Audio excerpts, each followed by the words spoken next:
Today we're going to talk about the AI impact on longevity, a very timely topic.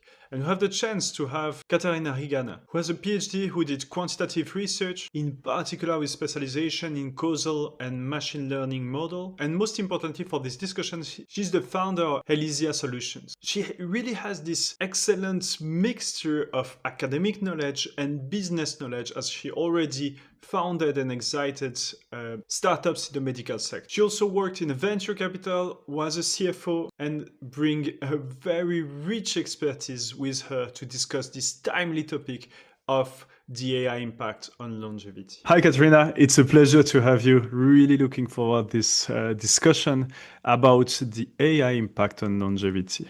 And indeed, longevity seems like a very timely topic. There is this recent popular Netflix show called Don't Die, which is basically a very rich entrepreneur who puts a lot of effort and science into the process of basically not dying and improving his longevity as much as possible with science.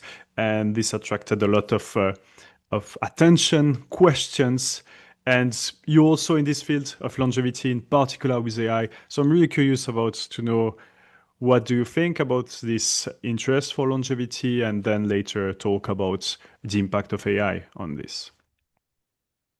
Yes, hi. Thank you for having me.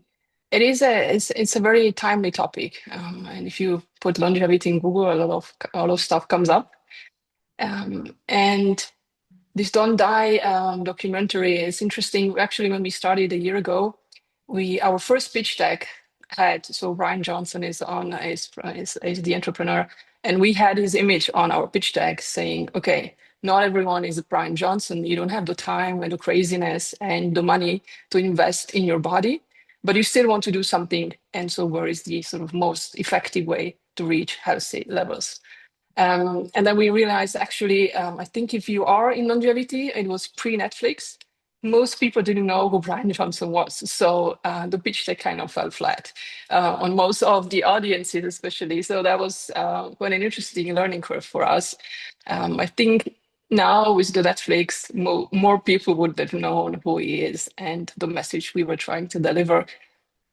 I think it's interesting also to look at his sort of history, how he came about, because he did genuinely start with trying to be healthy, right? So he had a lot of money, but he was unhappy, unhealthy, and not living a good life. So alone, the money didn't just sort of get him there.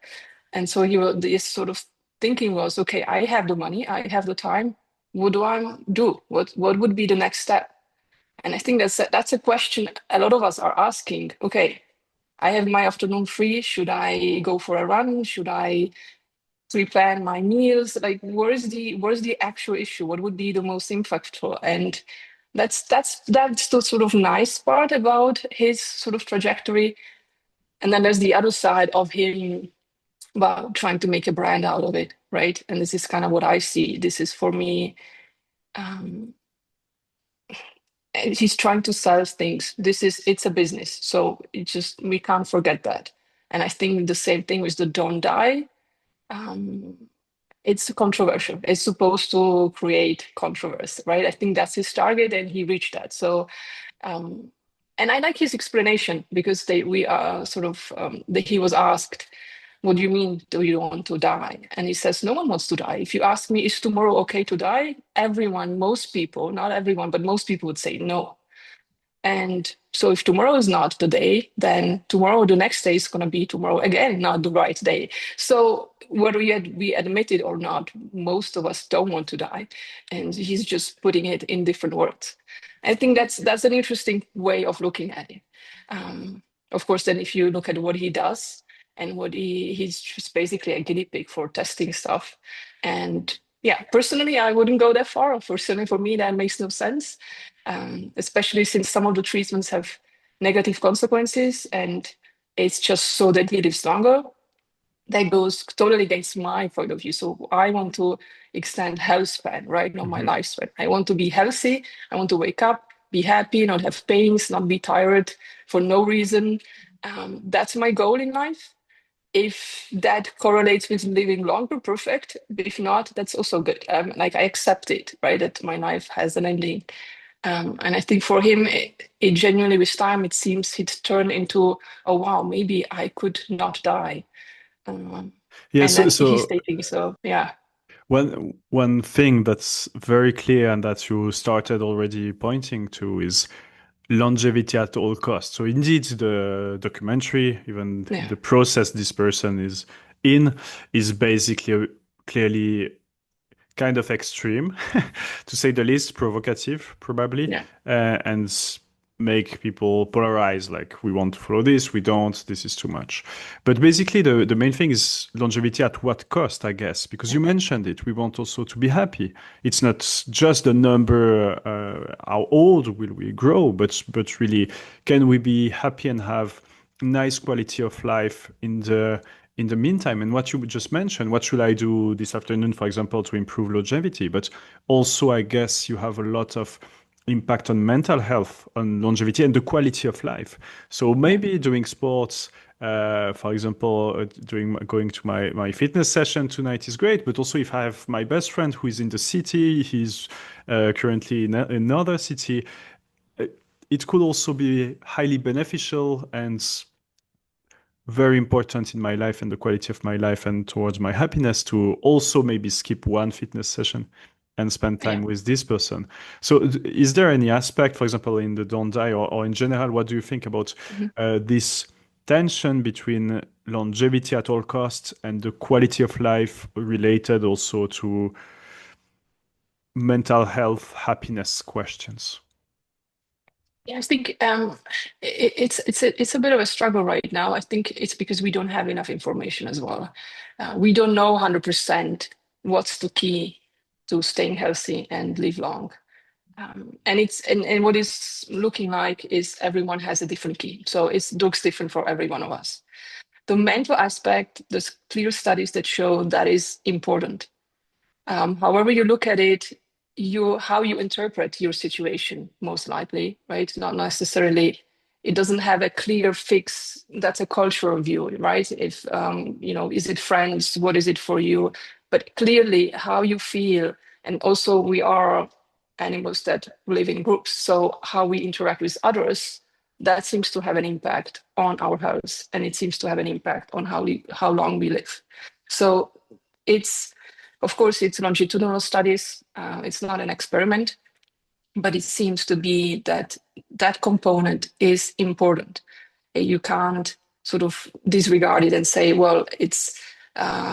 I think what I see is in Bryan Johnson, this Don't Die movement, um, and people following up is this sort of biohackers. And I understand it as well as this idea of, okay, you look at your body as a machine and then it's like, okay, but if I put all the right inputs and I change the right components, everything will be fine. And then just we're in biology, it's just a little bit more complicated, right? We still don't know enough to have this purely mechanical approach, and I'm not sure we will ever get there. But I think this is kind of the problem, right? What is important and what is important isn't so clear. And then, so a little bit by culture, you choose yourself what is important. And I think for biohackers, numbers in your blood that come out of the test, that's important. And they're willing to do anything to get there. And then you could argue maybe this is what makes them happy, and then it's fine. But of course, from the outside, it looks a little like I don't know, it does not look that happiness is in any way quantified, or at least or they sort of considered. And I think that if they are mathematically oriented, at least they could try to at least put some numbers but include the happiness in there, and it doesn't seem to be in it. So I think, yeah, that's a bit of a problem. um, and also this idea that it's important every time, like he said, right? Going to sleep, it's important like a meeting, it's extremely important. And I agree, we sometimes underestimate that sleep is important. And so definitely, watching Netflix is definitely maybe not a better choice. Um, but then not meeting your friends, that might be slipping away from importance. And he's in the very adamant, no, you need to go to bed at night, right? Dot Mm. specific. And that's very unrealistic. I'm sure that makes him feel good, but that's starting to sound like religion. There's one truth for everyone. There's no doubt. And the no doubt is because you trust it. And this is not very research. Like this is not something like I might, even if we don't have all the information, that doesn't sound like something you could trust. And so for me, yeah, it's creating that sort of sense. If I do exactly these steps, I will guarantee the result. And this is, by definition, this cannot ever be. This doesn't work. There's some, at least noise or just bad luck. So, um, yeah, it's an interesting way that they go about it. And I think in a way it gives you the sense of safety. If you go to the fitness club exactly specifically, yes, but I don't think that's where the truth lies, let's say. So yeah. So Yeah, we were saying longevity at all costs, and I feel are paying a lot of costs, and we're not even sure that they're getting longevity. So there's not even clear data that will support that. So this is kind of what I'm saying. It has issues on both sides of that equation, mhm. for me at least. Yeah, you always have this uncertainty. I mean, both are really passionate about causality, and hence we Yeah, need a lot of statistics. And when you are in these fields, it's very humbling fields, I always think, because it reveals how little we know, or sometimes it allows you to deal and understand and accept the uncertainty. And as you said, you can take many preventive steps. It doesn't prevent to have a car yeah, crash or something yeah, like exactly. this, Yes, and even cancer, which yeah, you clearly have behaviors that will impact significantly the probability, the odds, but will not completely shield you against any yeah, disease and anything. And it 100%. even leads to some, I mean, I guess many philosophical questions that goes beyond maybe directly this discussion. But if you live forever, almost what's the point of doing something today? So I don't know. But it's kind of a different It, topic. it it reframes for sure your life, right? I agree. Yeah. Yeah, the value It's, comes from sometimes the thing that it basically it's short, it's ephemeral, and yeah, sometimes you have to take action today. You have to do these things now because you probably won't be able to do it tomorrow, yeah, and this provides some. It might sound like as a drawback, but I think in some sense it actually gives a lot of value to many things because now you have the yeah, chance to have maybe your loved ones around you, and you had the chance to maybe just celebrate your birthday with these loved ones. Maybe next year it won't be possible, and if you have basically eternal life, it will be a completely different to what we have experienced, and maybe the value of everything will be reshuffled or lose its value actually. yeah. I mean, it's a side step, but I like science fiction. So this argument has been analyzed in science fiction, and I remember specifically uh, a story where people lived at a different planet extremely long. They were still humans. So at Earth, because we have inclination, there's too many of us, we would just die normally. But then outside of this planet, they had like extremely long lives. And interestingly, one, the extreme being scared of disease, right, and accidents. So actually, everything was in the virtual, so that nothing or the likelihood of something happening to you is goes to like as low as possible, because then that's suddenly like an accident and you die. That's extreme if you compare it to being able to live 10,000 years or whatever it was in the story. Um, and that was one thing. On the other hand, they were a bit more calmer about researching things. They knew they would have more than one jobs and more than one career, and they could just take a huge problem, a little bit like the Middle Ages, a little bit sort of, when they took a long time to construct a church and just sit there. It wasn't intergenerational. It was one person and just sat there and research one problem for the next 100 years. So it's interesting. I think it's interesting to think about it. How would you change if you knew you would die tomorrow, and then how would you change if you knew you wouldn't die for the next a long time, or if ever, right? It definitely would change the way you look at things. Um, but I Mhm. think it's that I don't think we would change extremely though. There's something in us that is just I can't imagine us being completely different. But then who knows? Yeah, yeah, And something we discussed also off record before, it was about is aging a disease or yeah, not? And it's basically related, as you pointed during this short exchange, to the fact that, for example, in the Don't Die documentary or in Yeah. longevity, often we focus also in particular in preventive care. Yeah. And Yes. what do you want to share about this? Yes, I think it's the interesting point is if you look at disease as something that has an impact on your body and your ability to live and could end up with death, right? Then yes, aging has exactly that. It makes your body less functioning. It impacts your life and it leads to death, right? So in a way, you could look at it as a disease. And I think in this sort of longevity sphere, the discussion is there's not enough research. We don't know 100% why we are actually aging, what are the processes behind it, and we also don't know why we are dying, right? And why is someone dying early and someone can live up to hundreds? Why is it that we are not living over 100? Is it theoretically possible to live beyond the sort of theoretical limit of 120 that we are considering now? Is it a genetical issue? Is it an error? Or was it always meant to die? Or these are questions we don't really have an answer to. And if now the research on aging is sort of not connected to the rest of the health research so much. And I think if we accept aging as a disease, then a lot of public funding could go in that direction, how to mitigate the consequences of aging or understanding it a little bit better. Why are we accepting that in your 50s, oh yeah, now it's understandable that your shoulders hurt and that your blood values are not good, right? Usually it's like, okay, your results are bad if you were young, but you're not young, so it's fine. So indirectly, we're saying we don't know why it's happening to you, but you are going to die anyway, so it's fine. You will make it till the day you die, right? This is kind of the answer we're giving. And that's not always satisfactory. So I think it's even taking away the sort of ethical issues of not dying and then who should be able to pay for it and not, because there's always this idea, right? It's going to be just for a few rich people. But that's the assumption that we need some pharmacological solution to that. It could be that maybe we just need to find something else that's in our food and then it would be accessible to everyone. We just don't have the answer. And we so I think it's not bad to look for the answer.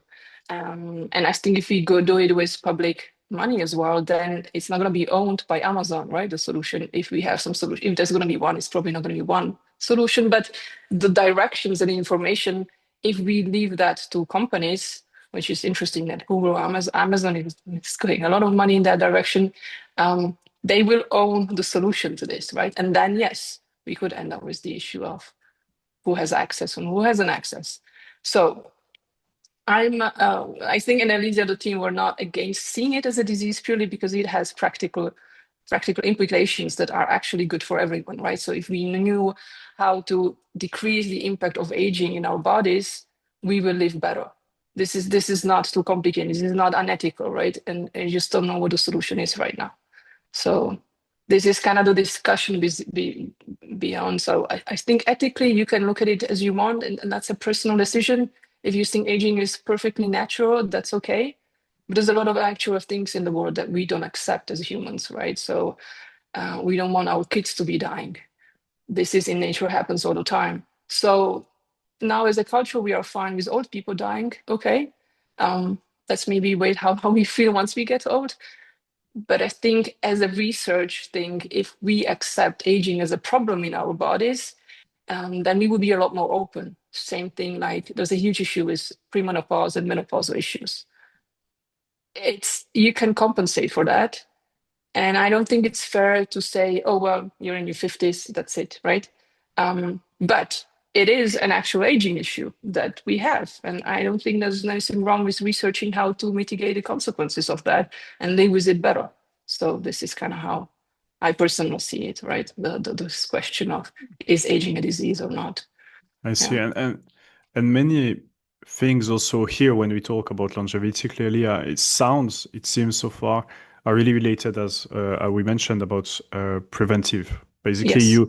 you live a healthy life because it made me think a bit about many things I see actually related to healthcare. Yeah, I'm not in this field directly. I'm teaching basically in vivo lab researchers, and I've been Hmm. doing consulting in medical research, but that's not necessarily the only thing I'm doing and my main focus these days. But what I see often is a lot of investments, people ready to pay for medication, something that will solve the issue, but you have a bit less enthusiasm for Hmm. taking care of your body, eating healthy, sleeping well, doing sport Yeah. every Yes. day, basically, during your whole life, because these will impact, again, in an important manner, Yeah. your many other probability odds of diseases and your capacity to live longer, healthy life. And this is the side that I appreciate also while discussing with Hmm. you, and what you seem to suggest and what we're going to discuss in a Yeah. minute with your company is also promoting these preventive steps. No, And it's a good point. I mean, when you say statistics, like there's been studies that try to estimate what would be the impact, and practically what we say is 80% of chronic diseases roughly are actually preventable. So we have a lot of people that suffer nowadays with chronic diseases. So it's diabetes, pre-diabetes, um, so these sort of issues, high blood pressure, these are issues it's not a disease where you die immediately, but it has from the start an impact. So even prediabetes, 90% of people don't know they have it, but they are tired, they feel it, right? They just don't know that's what's going on. And all of these issues, so prediabetes 100%, you could up to 100% it's like it's clear that you can, with lifestyle changes, so changing how you live, you can go back and be healthy again. This can disappear, and this is what the statistics says: 80% of chronic disease you can actually impact with how you live, what you eat, how you sleep. Mental health is an impact, and your sort of body composition. So do you have muscles, and how do you do sports or your sort of physical activities?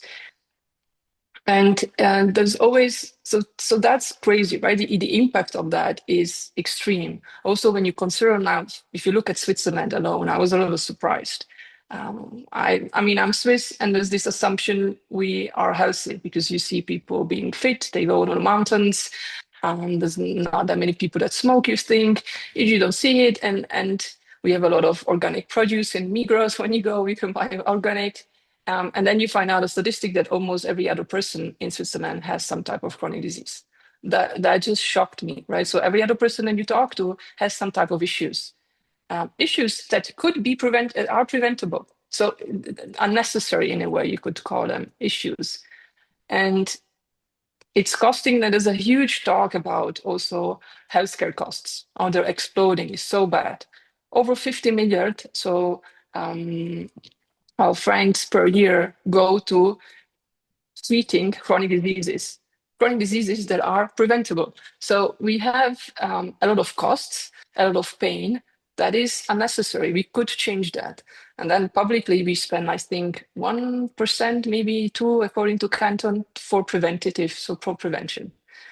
And yes, I think so. So on one day, if you look at the statistics, it's almost crazy. Why are we letting this go on, right? Why is this even a fact, right? This is crazy. And then on the other hand side, you look, okay, why is that? Lifestyle changes. If you did, so I just was at a presentation and they said, if you look at life's health span, so how many years of healthy living you could get if you eliminated all cancers, or if you eliminated and all lifestyle changes related health problems, and it's incomparable. So cancer is it's awful disease. My sister's an oncologist. I'm not doubting that. I'm just saying in terms of impact on society, chronic disease, you can't even compare that, right? And then some people put cancers in there as well. The estimation there is roughly 50% of cancers could maybe be avoided. With cancer, it's a little bit more complicated. But then, of course, lifestyle changes impacts your immune system, and your immune system protects you from cancers, right? Not everyone gets cancers, even if genetically they're predisposed to. So I think the statistics are definitely on the side of doing something preventive. We're not doing it. I think it's a cultural issue. We have a healthcare system that is just the way it is. It's great at making sure people don't die from acute issues, and they're really amazing at it. So people survive crazy stuff. So that this is, I'm not taking away. We have an amazing Mhm. healthcare system, but it's just not set up to deal with these long-term issues. And no one really talks about lifestyle. This is kind of why I got into what we're doing now. Is you talk to a doctor and you say, "Yeah, I'm tired," and they say, "Yeah, maybe you're stressed with your exams, right?" And this is like, okay. And then you find out after years that, personally, for example, I have very low glucose levels. So this is why I'm tired, right? You shouldn't really be running around with the numbers that I had in my blood. But it's not, I'm not going to die from it. And so the doctor said, yeah, this is what you have. And I'm like, okay, what do I do with it? I'm like, well, I don't know. Your body is like, you're not going to die from it. It's fine, right? We tested it. It's not cancer related. You're good. And then it's like, okay, but I want to do something with it because it's making me tired and I don't know how to do with it, right? And then there is definitely what I can do with it, and this is what I'm doing is changing how I eat, specifically when I eat certain like carbohydrates. It's the opposite of diabetes in a way, but very similar issues. And then so the question is like there's not enough information that would be ready made for you. I think that's one of the issues. There's just not the culture of talking about it. I was taught to eat healthy, but then it's like, what do you mean, right? I mean, what does that mean? So does that mean organic? Um, uh, does that mean reducing carbohydrates? Um, is it exchangeable? Because, for example, for me, it's a huge issue to eat carbohydrates like pizza for lunch. But then it used to be where I know pizza is not that healthy, but I'm like, everyone's having pizza at lunch. Let me have pizza, and then I'll have something to compensate, like a salad, in the evening. But that doesn't work with my body because my issue is not the carbohydrates in terms of how much, it's like when I eat it and with what I eat it. So it's sort of lack of information that is actionable is, I think, is one of the issues why we don't have this. And there's a lot of talk about, yeah, people wouldn't want to do it anyway. It's too much work. And I'm like, have you tried? Because all you tell people is, well, you need to do 10,000 steps. Like every day, everyone, my mom has arthritis in her knees. She's doing 10,000 steps. I'm like, are you sure that's good for you? Like, she's a doctor, so that's the limited thing what I can tell her. And no, a couple of years later, she's like, okay, yeah, actually swimming would be better. I'm like, yes. Okay, so this is the problem of generalized sort of these advices, and it goes back a little bit to the biohacking. Oh, yeah, if you do this 10,000 steps every day, everything's going to be fine. Yes. And, you still have, if you have my glucose, my 10,000 steps, no impact, zero impact. I need more muscles. I don't have issues with my heart. I don't need to move, right? So my pure issue is have enough muscles to compensate a low glucose, and I need to change when I eat what I like. Right? I don't even have to not eat pizza, just not eat it for lunch or breakfast. It's something I wouldn't have done. But um, and this is I think it's the issue. And no one wants to live healthy. Yeah, I mean they don't know the impact also of their individual choices. Mhm. Before you told me, skip on pizza, I would be like, why? It makes me happy. Now you tell me if you skip pizza for lunch at around 4, you won't feel a huge tiredness and that doesn't go away. And I'm like, okay, that might be a fair deal. Okay, so if I have pizza, I know what's coming. It's kind of on me. At least it's an informed decision. Um, Yeah, and this is what I think, right? mhm. That where the issue lies. Yeah. As a trained economist, it will always be framed in my mind as a model to Yeah. reflect behavior. And in economics, in the models, when you think about the future and present decision related to future outcomes, you have always a small parameters in this model, the present bias, right? People Yeah. want things now, and they Yes. will say, well, kind of, I'll drink one more beer tonight. The headache will be tomorrow. I don't really care about tomorrow. Now I want to Yes. have fun, which leads to many destructive behavior depending on Yeah. the strength of this present bias. And that's definitely related to all these preventive steps. Well, but going one more time doing sports, and just tonight I don't really want Hmm. to do sport. I prefer to stay on the couch and watch Netflix. I'll do sport Yeah. tomorrow, but if you keep postponing, you'll never Yeah. do. And you then, indeed, you have the urgency because you have a health issue, clear, sudden health issue, and then you go to the doctors. That's Yeah. clearly, in my opinion, one of the main factor that limits our decision making often. It's this lack of education, of being of really understanding also, because it helps with the present bias. If you are convinced, you understand that you need this constant effort to take care of yourself to have longer term impact, and it's not possible to always postpone. The other also related to the healthcare system, as you mentioned and illustrated. I mean, it Yeah. depends the specialist you're going to discuss with, right? Yeah. Often doctors are even indeed here to treat diseases, and if they Yeah. don't have the tools, they don't have something for you. It's not basically their specialty, and they will say, "Well, good luck," because they are not also trained to work on these things. But also sometimes, again, as an economist, you can see it in a more dark way, like basically these Hmm. preventive measures. You cannot sell a product which reduce some economic incentive of companies or even different economic actors, including sometimes the healthcare system, to support these things, because it's not a product. Just say, okay, Yeah. eat healthy, sleep well, do sports. Yeah. So related to economics, it's definitely also plays a role.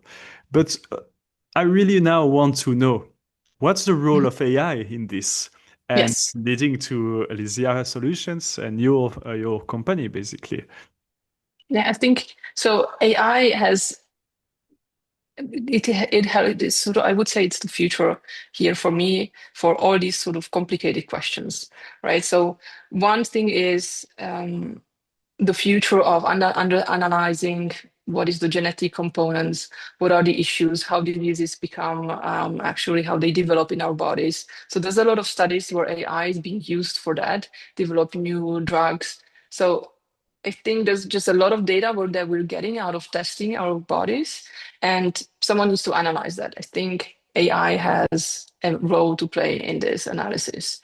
Where we use it in Elysia is the question where doctors, even if they want to help you in prevention, they don't have the time. And so the issue is, I think in medicine we see more and more specialization as things get more and more complicated. So as we know more about the body and the specific diseases, right? There's no generalist oncologists in the future. They're all very specific according to specific cancer. And then prevention, you can't really separate it into silos. Prevention means you come in and you test how healthy you are and where we could help you and where could an issue be coming up. So by definition is a very broad approach to your body and your issues. It could come anything, right? Just the question when you go to a doctor and you say you're tired, it could be genuinely just the stress from your exams. It could be something with your glucose, which was for me, but it could be a hormonal imbalance and so forth. There's a lot of things that it could be, especially the sort of diseases where you want to be preventive. So you want to actually be before it comes so fully, then understanding and finding out or you're sifting through your symptoms and your data. That is something longevity doctors do for you. So this is it's an offered service, but that the anamnesis, that would be a German word. So sort of sifting through the first patient history, that's extremely time consuming. And you need to be a little bit of an expert on everything, which in medicine is not what we see, right? So maybe the base GPs, your personal doctors, or the base doctors, they have this generalistic approach. But even then, no one pays for their time, especially if it's for prevention, right? The way we have the healthcare system set up, if the doctor takes any time to research into prevention, the moment the time is um, signed as prevention, health insurance doesn't pay you. And so what we thought, okay, it's complicated. There's a lot of research out there that not everyone is reading because it's just a lot of it. Let us put that and use AI to find personalized approach to prevention. So you come to a doctor. We are doing it with doctors because we feel like it is a lifestyle solution, but it needs a sort of medical backup for this. We need your blood samples, And then we analyze the digital biomarkers, so from your phone, wearables, at-home monitoring devices like continuous glucose monitoring, so that we have a lot more data than a usual doctor appointment would have access to. We also have feedback from you as the person. So for over 2 weeks, you also get feedback on your tiredness. We analyze your sleep through the device. So if you tell us you do a lot of sport, that's nice if you do it on a questionnaire, but we can see if it actually is something that you're doing. Um, and then we filter it through and give the doctor and you as a patient an insight into your data. So where could be the issues? What's the most likely lifestyle intervention that would have an impact on you? This is a little bit where the sort of causal approach comes in, because we need to, first of all, we want to include published research that's out there. So it's not a purely machine learning algorithm that sifts data and gives you an intervention. Because there's been experiments, for example, for lowering your glucose if it's too high, what type of physical exercise seems to have the biggest impact? Well, then that's something that we want to incorporate. We don't want to wait 5 years to find it in the data, right? So, so that's one approach. Why it's the causal approach that there's sort of thinkings on what would happen if we did that intervention, and then also concentrating on measuring the impact of the interventions. And so for us, interventions would be lifestyle changes. One would be, for example, changing when you eat or eating more proteins per day. So simple changes, and see how that impacts your data through time. So, and that would be the other causal part is we concentrate on measuring the impact of the intervention. Because I think there's something also, there's this idea that one model will resolve everything. That definitely will not work. So first of all our bodies react differently. So even if we think, okay, yes, muscle would have a great impact, or even supplements don't work the same on everyone. And so you need to almost test it with the person. So they try to do the type of sport, the type of activity, and it might not work because it just doesn't fit their lifestyle otherwise. And they just hate it. If you hate it, you don't want to keep doing it. It could also be that's just not enough to have a meaningful change in the data, right? So it doesn't really matter what the reason. If it's not working, you need to change. So this is where so it's a little bit maybe I ended up talking a lot about details, but the idea why is AI helpful is because we have a lot of data. We're getting more and more data on our bodies, but we sort of don't have the time and knowledge to analyze everything and find what would be the best course of action out of the data. So I think this is where AI can help. And within particularly your solution, can you be a bit more specific? And Yes, now I know I sure. said like let's do something not too technical, but now I Yeah, think it's still beneficial to understand if you use AI, like machine learning, deep learning for prediction on some task? Do you have some Gen AI at some point to, for example, just shape recommendation? And yes, clearly, you mentioned something that we are both experts in, which is yeah, actually causal yeah, inference. But you also do have causal AI, and do you use yes. specifically some causal AI tools? So one, what we're working on is trying to find the best reinforcement learning that would have a model-based, so model-based reinforcement learning. So that's one where the model would be causal-based, either from what the causal inference would give us as a graph to use, or right now what we're concentrating is actually getting these causal graphs from literature. So from actual experiments that are out there and getting that into this. There's also from the CDC, I think there's a lot of already work in this direction on graphs on how diseases develop. So the basic diseases that are big, sort of like diabetes or high blood pressure, they have already sort of some assumptions from what the data they have access to, how these diseases develop. So this is what we want to incorporate. One thing that we are also working on is creating synthetic data sets, and there the causal model is used as an adversarial sort of models to make sure that when we do predictions, or when we learn, when we sort of when the model, when we do machine learning that we then use, that it learns to be robust even when there's changes, because that's the biggest issue. We don't have enough data on healthy people. We have a lot of data on sick people. And then if we have a very good prediction model, And then we let it run on a lot of different people from different backgrounds, also genetically different that maybe were not represented in the data set and are healthy. So this is a completely different environment. Then we have the problem of maybe the training and the testing is completely different distributions underneath that. So we don't know that. So we're trying to have models that are more robust in the prediction. Right now, but it's right now the biggest task is getting from the data into your lifestyle changes. So which one would be the most impactful? And so it is you trying to find the intervention set that gives you a good enough impact, right? It's not about finding the best in that might not work, so the best in intervention ever, but like what would be where you find the first intervention that seems to be that could give you the biggest impact or a good enough impact, sort of like a delta optimization. That's would be the one thing that we're working on, and the other is that's not honestly causal AI. That's purely, I think, causal inference is making sure is there a change in the data, or is this because that's the other thing that people sometimes misunderstand. One value in your blood sample is not as significant, right? Because these values change from just morning to the evening, they change.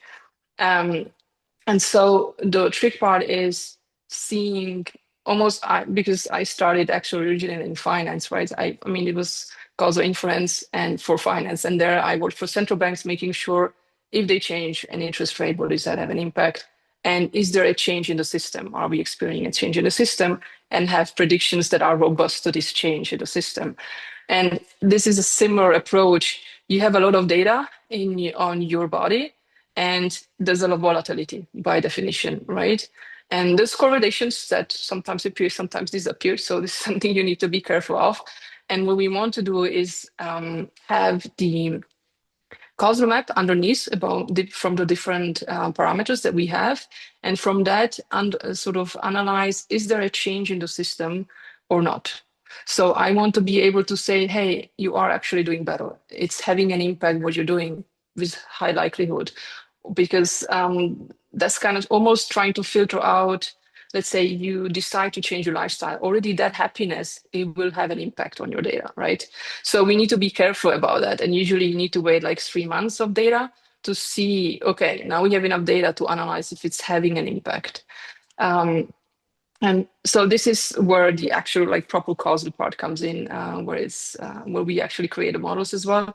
Whereas the other for the machine learning, there's more like how to incorporate results from the published research. There we have an LLM as well because right now it's being done manually. So humans are reading the papers and doing the graphs. But for the future reference, there's so many research published that needs to be done by an LLM.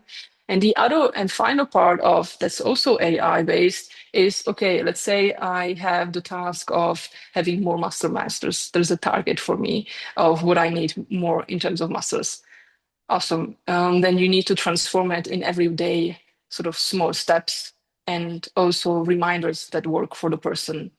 And that changes from person to person. And I think this is an amazing opportunity of Gen AI, where according to your personality, you get different types of answers, right? It goes beyond language. It goes beyond just culture. It's genuinely everyone has a little bit of a different way. Some people might need like a stern reminders, with some people look at the data, the graphs a lot. Others just need gamification. So you get confetti and a medal if you finish the tasks at hand. So that's Gen AI that would talk to you and use the data that you have. So you could talk to your data to understand it more, and it gives you the advice is fixed with the doctor. So the target of gaining muscle that is not purely AI, but the AI sort of takes it and cuts it up into little steps in a conversation with you. So So several things, because there's a lot of yes, interesting things you just okay, mentioned. Um, One thing, just small sure, comments, and I guess you sure. know all this, but indeed, it's very interesting the capacity to LLMs to debate about causality. and Yeah. basically question causal claims, right? So I created this app a while back to help Hmm. people question causality, but also now you have more and more research like ALCM to do causal discovery Yeah. based on good prompting. You have new research to find controls and instrumental variable. Also, they show some nice. It's called mining causality, something like this, and it show how to Hmm. prompt Okay. some suggestion to prompt. I can share the Yeah. reference Okay. after with you. And Cool.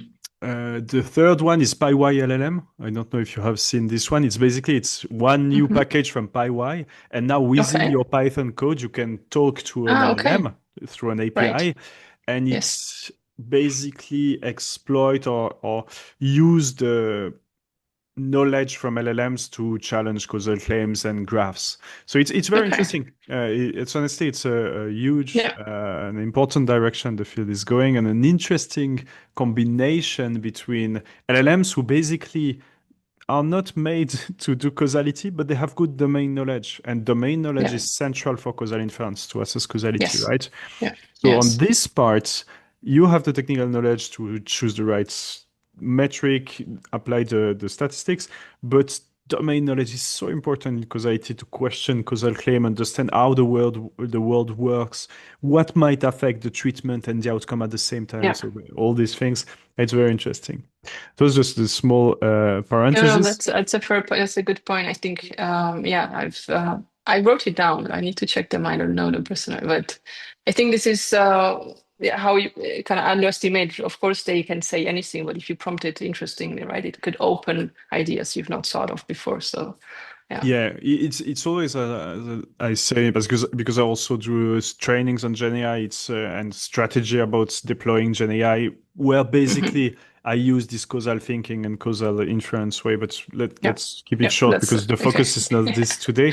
But indeed, usually I mention like you have a responsibility to filter in, so to prompt well, because you Yeah, can include biases, you can just ask the wrong questions or use the wrong tools, and then the outcome will be bad. So you have a responsibility for filtering, but definitely filtering out.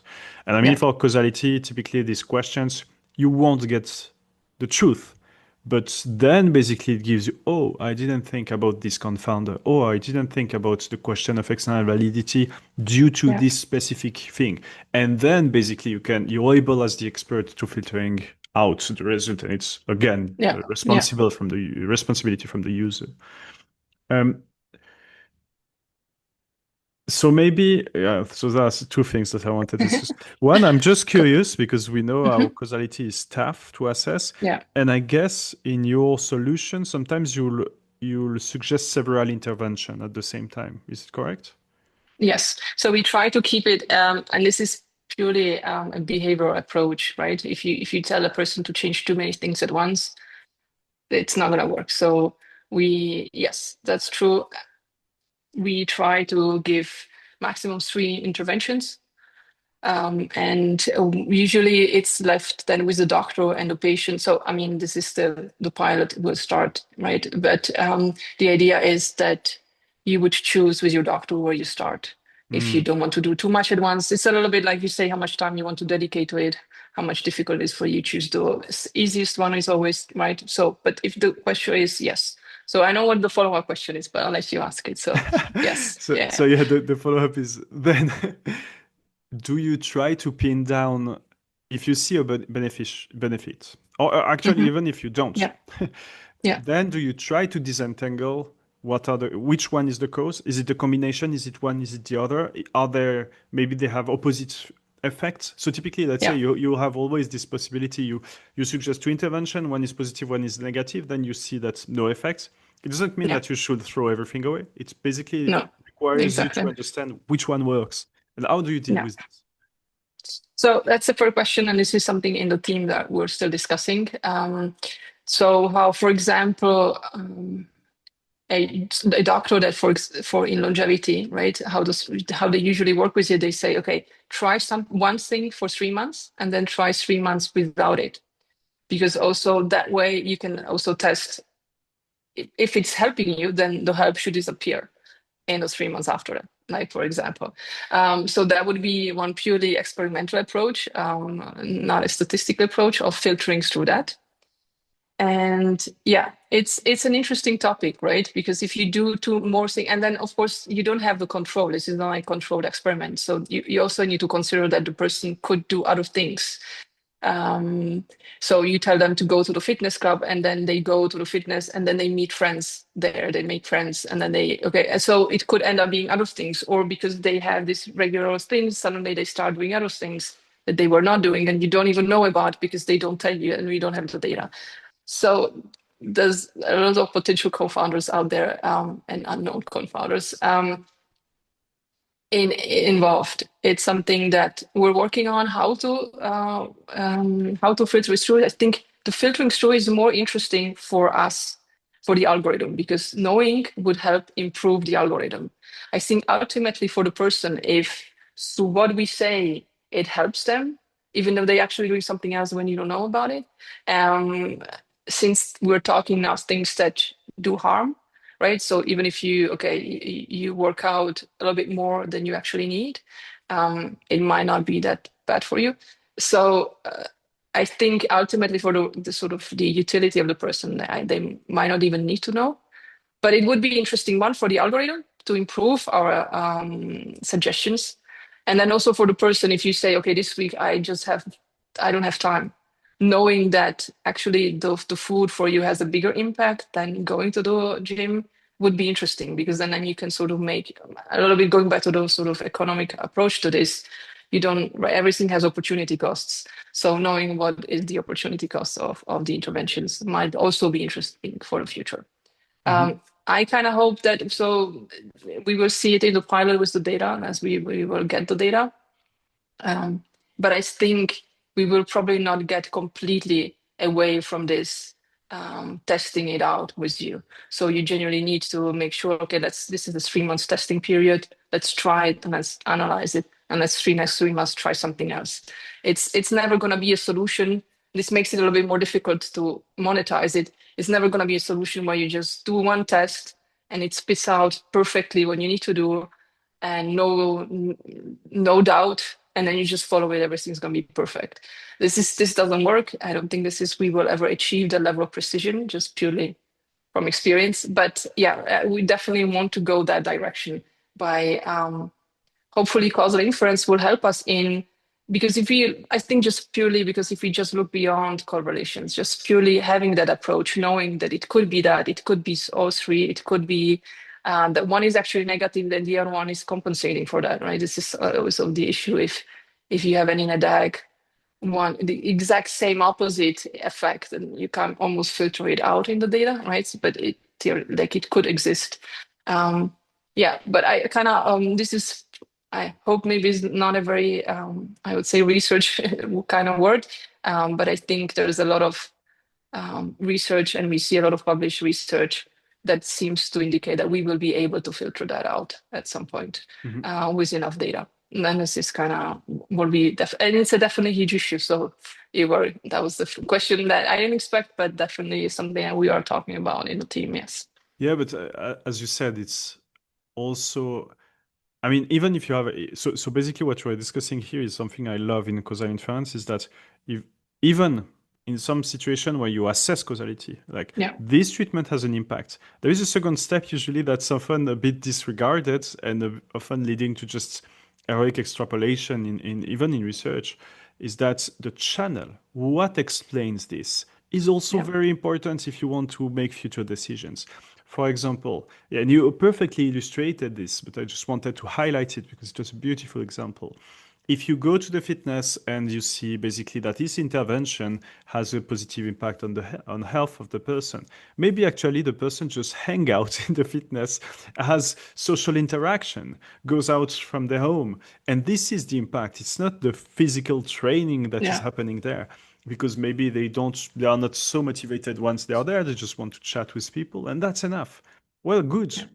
But it's also, I mean, sometimes it's very hard. It's basically a second step within Yeah. causal inference. It's to understand not exactly the why. The why is the cause, but it's more But maybe how. how, Yeah, right? Yeah. exactly.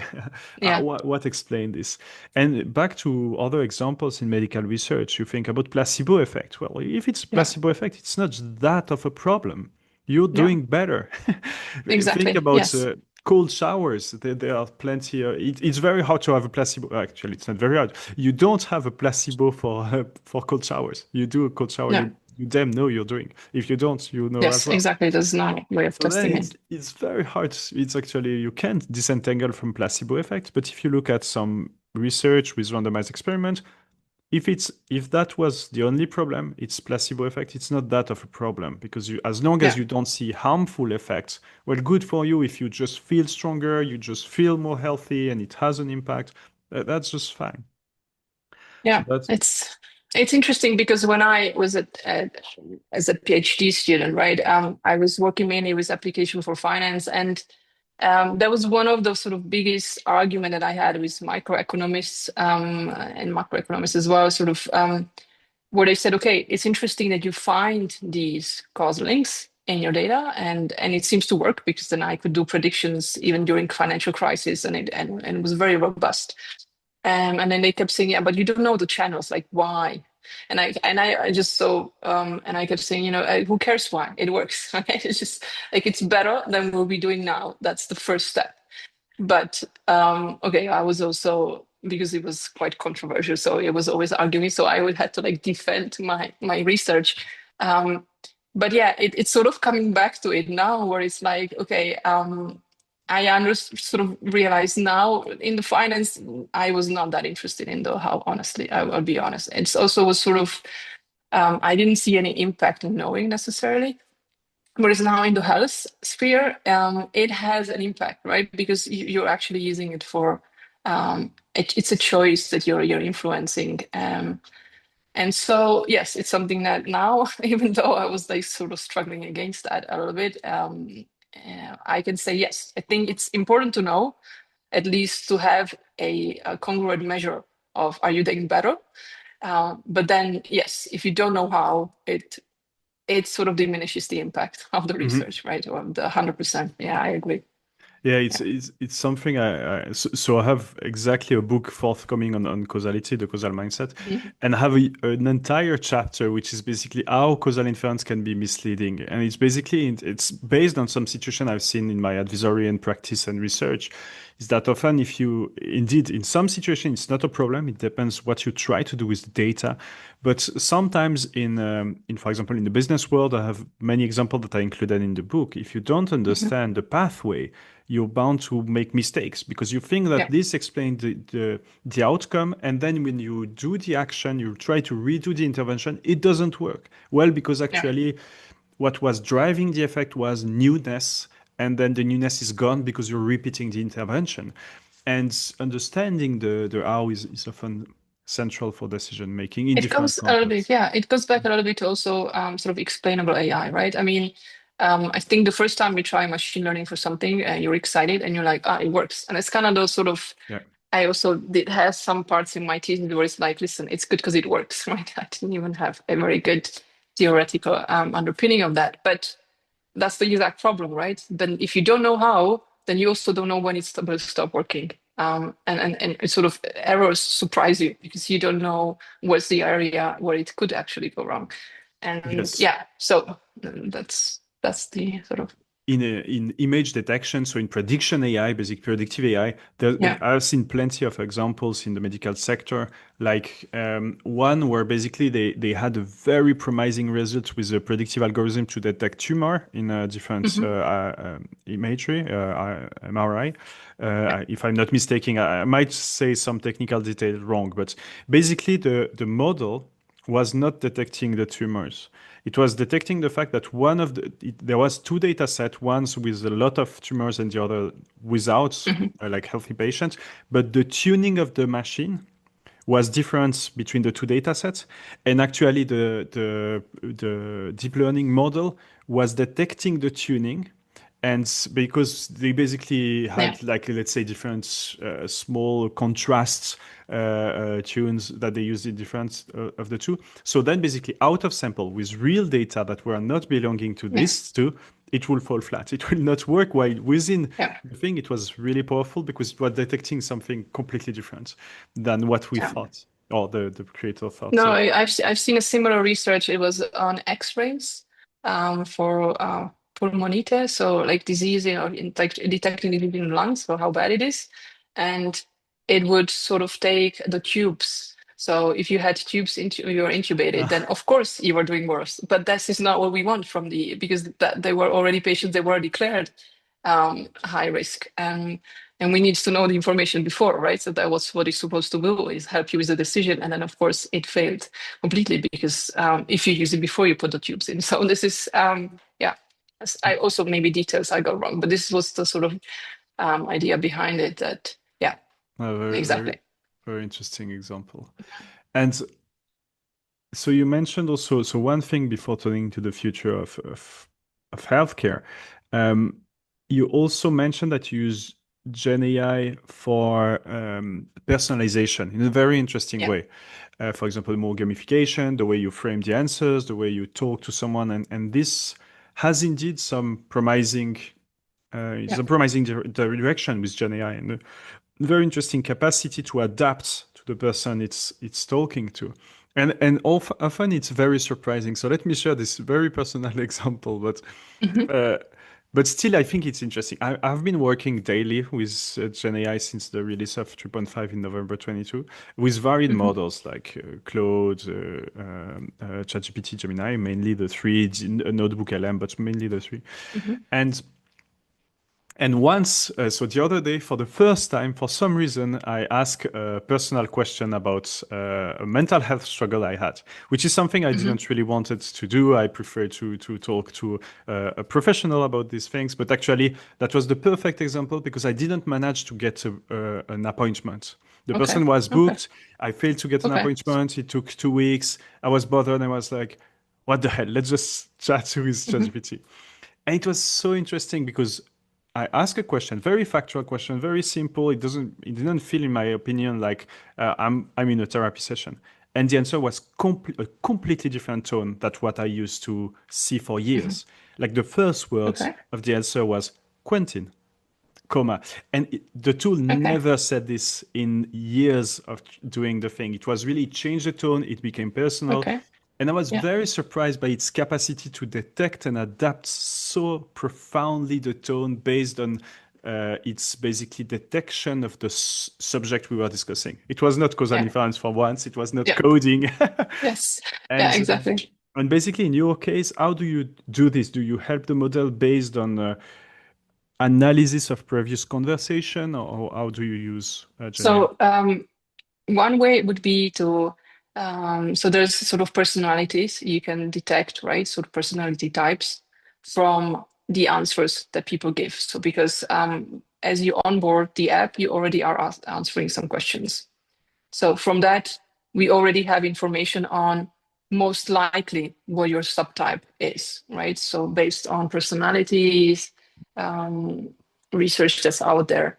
And then the other thing would be incorporating also how you react, right? So the idea would be that from the history, we analyze the history of how you answer to create almost like a prototype of what you would like to, what most likely you would seem to be reacting well to, right? So it is something that we need to test if how people react to it. Because on one hand, it's amazing if the app could do this and talk to you the way you want to be talked to. The other way is, does it take away your agency? So would you prefer to click and have like subtypes and then you decide what type of sort of answers you are getting. So do you want to kind of Mm. maintain that agency and say, I want a stern reminder or I want a best friend that gets me through it? Or do we leave that to adapt? So if you leave it to adapt, of course, it's going to be more personal by definition. But then you are feeding, I mean, I think not for everyone, I'm not sure. We need to test this. We've not asked people yet. Um, but they might mind being analyzed in this way, right? Because indirectly is what you're doing. You're analyzing the person and finding the best way to convince you to do something in a way. It's like this study from, I think it was University Zurich on Reddit, where they found the best way bot to change your mind. And everyone was very like, oh, this is unethical. it depends how you use it, right? In this case, you are paying us to make you change your lifestyle. It makes sense for us to analyze what would be the best way to, where is your hangups? Why are you not doing it if you want to do it?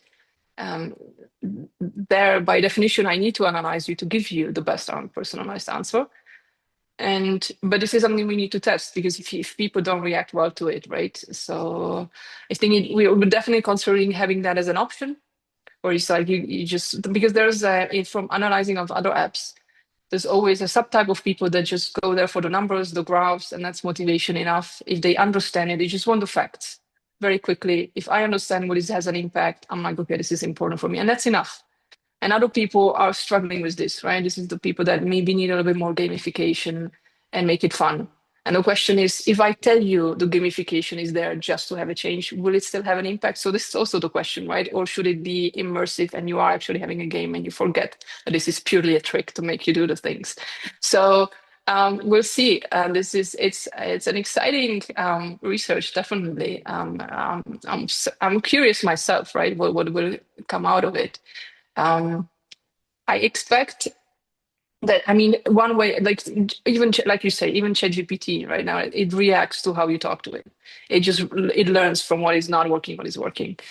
This is just how Gen AI is, and I think I'm more like thinking, okay, let's go more like let's genuinely reanalyze how you answered. If we were proposed this, did it actually happen, right? Because then you also give us feedback. I can read from your heart rate variability if you did go, and I have your steps, I have your phone location, so I know if you've been to the gym or not. So you can try lying, but if you have access to the data, I can read it out, and so we can see what is the most effectful way of leading you to make the changes you want. And I think as long as it's as you guarantee the privacy, that no one will have access to your sort of psychological profile, and then it stays with the app, and there's no way of accessing it. Even from our research side, this is something we've done from the start. That even as a researcher, and I have access to anything, everything, I never have access to the personal data. I can never find, oh, what is my friend doing? It's unethical, but just physically impossible is, I think, the way to go here. Mhm. And I think nowadays people talk to their ChatGPT as if nothing happened. I feel in an app that is even more private for you, and it should be fine. But we don't know. It's a question still. It's an open question. Mhm. Yeah. And what do you think? Where do you think healthcare system is going? Because I think there are huge benefits, risk, limitation with Gen AI, but sometimes you Yeah. see also being able to fill some gaps. I mean, Yeah. doctors are very busy people, and sometimes you having just help using Gen AI just to frame and search, write a longer, more Yeah. with more empathy in the email or Yeah. something more detailed. Gen AI could help in many administrative tasks, allowing the doctor to focus more actually, because we have limited amount of Yeah. time and you have these tasks It's that are competing, and the administrative side for doctors is usually massive, like writing notes, transcripts, even if they have a lot of help for this, but still. And already in this direction could be useful, but really broader if you think with your expertise what you know, what yeah. you see in this realm with the promises maybe as we mentioned from Hmm. this isomorphic from alphabet to cure all Yeah. disease. Where do you Exactly. think healthcare is going with the AI revolution? I think, I mean, first of all, I think AI is here and it's useful. I think so this is not going to change. I don't think we will have suddenly decide, oh, actually, it's not useful and has makes too many mistakes. Definitely, there was a little bit too much optimism at the beginning, where we've seen, okay, in real life, it's not as super easy as we thought, but I think it's here to stay. And I see also doctors are open to it. This is not an issue. They are open to it. What they mind is sometimes that um, they don't want reduced time per patient. They want more time per patient, right? So it should, and they want more agency. So they want to be able to, I need something specific. So search options, like I want to find something in the data. They don't want to have free-form decisions all the time, right? So they want to still make the decisions, but have all the data accessed, and they have, so like you said, sort of in the causal analysis, you need a domain expert. They need sort of domain experts that they can ask questions to, because they can't know everything, but they want to be the one making sort of asking the questions as well. So as long as we keep that, I think the adoption is not going to be an issue either. I mean, it's more the opposite. When I talk to doctors, it's like, okay, radiologists, they say, well, I'm waiting for this AI that was supposed to help me with my job. Where is it? I'm open to using it. Get it here. So this is not, I think they're expecting it and it's happening. And for the future, I definitely see a lot more concentration on having data, seeing that it's important to have data even on healthy patients. So, well, healthy population, that will definitely come sooner or later. We see that in Korea, South Korea, they just tested a huge percentage of population, like a huge number of people, just to see what is actually normal. Because there's a lot of assumptions that we have in medicine that is not covered by data. And that you can only do by testing a lot. And the analysis of the data is difficult to do otherwise than with the AI approach. And also, yes, honestly, do we need a doctor to talk every patient?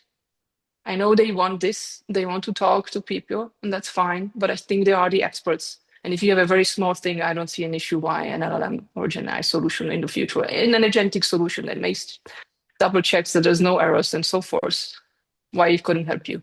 It's going to be immediate. You can ask it at 3 a.m. when you're feeling actually whatever symptom you're feeling. I think that's the future. So for me, will it give us that we don't die? I'm not sure. I'm not sure that's possible. But I think it can help us make it more accessible. I know this is not everyone thinks that way. I think actually AI could make being healthy more accessible and making it a lot more of us actually healthy. This is a bit of a hope and prediction. It's a mixture, but this is definitely why I'm in this business, why there I am, because I think this is the promise and I think we can deliver on it. It's a question of time. Yeah. And money, sure, but time. Mhm. And for accessibility, I mean, the capacity to talk in natural language could make this recommendation Yeah. accessible to people with very limited resources and Yes. education. So maybe, for example, you're not able to read the Yeah. recommendation or write to explain your Yes. issue. Here, I can imagine some app that are made for this, really with limited, not general intelligence. So on the contrary, just really made and Yeah. tuned for health advice in maybe a rural area, remote area, in specific places where you have a good knowledge about the diseases there, and even train in some dialects. I could Yes. also imagine about the accessibility. So there was some research at Lausanne and elsewhere.